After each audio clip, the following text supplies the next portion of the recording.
Det Konservative Folkeparti. Fakta om partiet. Den nuværende partiformand er Lars Barfoed. Der er 8 medlemmer af Konservative i Folketinget. De er Benedikte Kiær, Per Stig Møller, Brian Mikkelsen, Lars Barfoed, Lene Espersen, Mike Legarth, Tom Behnke og Mai Henriksen. Bent Bendtsen er som det eneste konservative medlem af EP, Europaparlamentet. Connie Hedegaard er Danmarks EU-kommissær. Hun er klimakommissær. Deres slogan er: Vi holder Danmark på sporet. Partifarven er grøn, og partibogstavet er C. Det Konservative Folkepartis historie. Konservatismens første politiske tænker var Edmund Burke. Han blev født i 1729 og døde i 1797. Han var optaget af at komme den store og stigende ulighed til livs. Burke mente, at revolutioner var det onde og blev bannerfører for en moderne og stabil samfundsudvikling gennem reformer og gradvise forandringer med udgangspunkt i den foreliggende virkelighed. Det Konservative Folkeparti er et af Folketingets ældste partier. Den nuværende partileder, Lars Barfoed, er den 18. formand i partiet. Det Konservative Folkeparti blev dannet i 1960 som et parti, der skulle varetage den nye middelklasses interesser. Mange af partiets stiftere udgik fra det gamle Højre, der havde regeringsmagten i en stor del af folkestyrets første halve 100 år i Danmark. Partiet fik som opgave at samle den danske mellemstand, men i øvrigt føre en folkepolitik, der talte til konservativt indstillede medborgere inden for alle samfundsgrupper. I konservatismen er menneskets rettigheder i centrum. Den enkeltes frihed til selv at forme sin tilværelse i respekt for andres ret til at gøre det samme er helt central. De konservative vil forbedre og forny samfundet, bevare det bedste af den tradition og erkendelse, vi allerede har, og bruge det som afsæt for en fremadrettet udvikling af et samfund i balance. Konservatismen ønsker at bekæmpe den socialdemokratiske tendens til at udvide statens magt så meget, at menneskets mulighed for selv at forme sin egen tilværelse bliver alt for begrænset.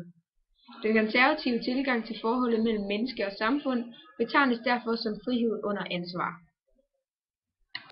De konservative sætter økonomisk ansvarlighed højt.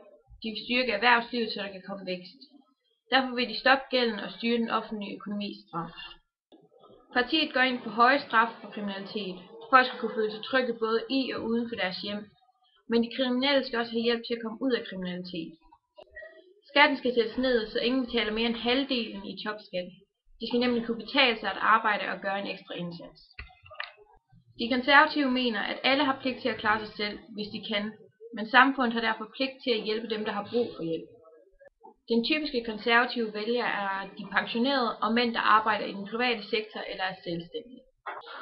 På den nyere politiske skillelinje, det vil sige værdipolitisk skillelinje, ligger konservative meget højt og tæt på DF, det vil sige, de går ind for en stram indvandrerpolitik og værner om den danske kultur.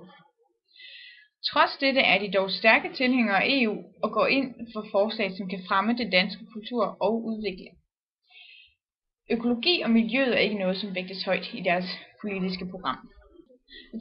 Ved fordelingspolitikken ligger de til højre på den politiske skala.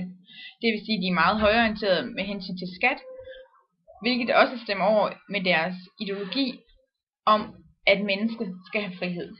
De vil sænke skatten og reformere efterlønnen og styre den offentlige sektor stramt. Offentlige ydelser, såsom kontanthjælp, skal gives i tilfælde af sygdom og ledighed, men ved ledighed skal borgere stå til rådighed for arbejdsmarkedet.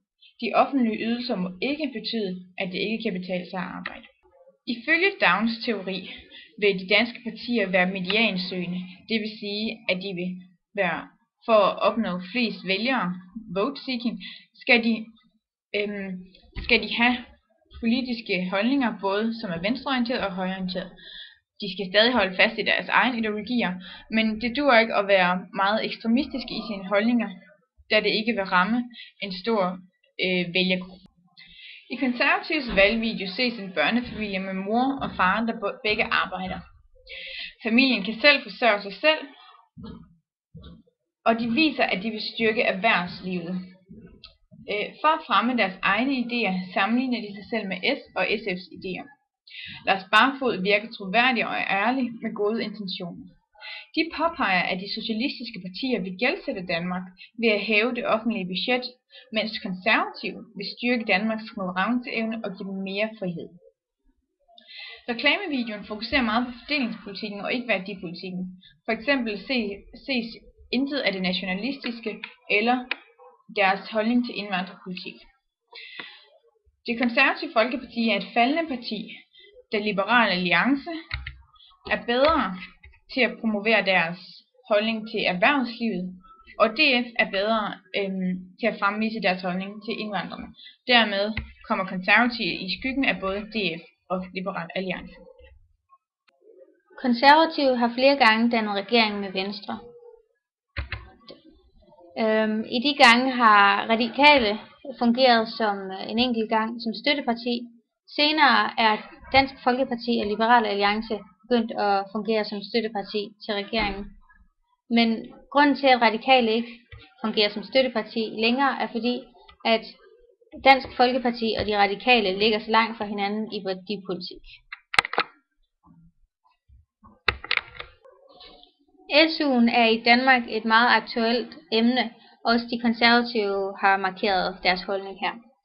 De mener, at i de kommende SU-forhandlinger skal SU'en beskæres og helt fjernes i de 3 måneder, hvor de studerende holder sommerferie.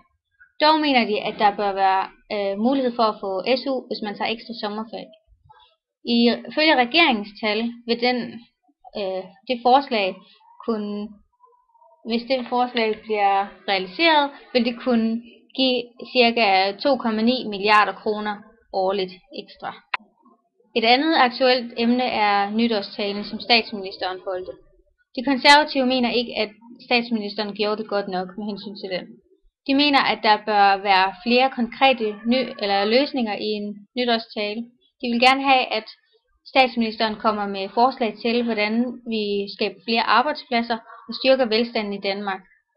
De konservative mener, at vi kan gøre det ved at gennemføre reformer, der gør den offentlige sektor mindre, og samtidig styrker de danske virksomheders konkurrenceevner. På den måde får vi flere arbejdspladser i Danmark. Det var alt om det konservative Folkeparti.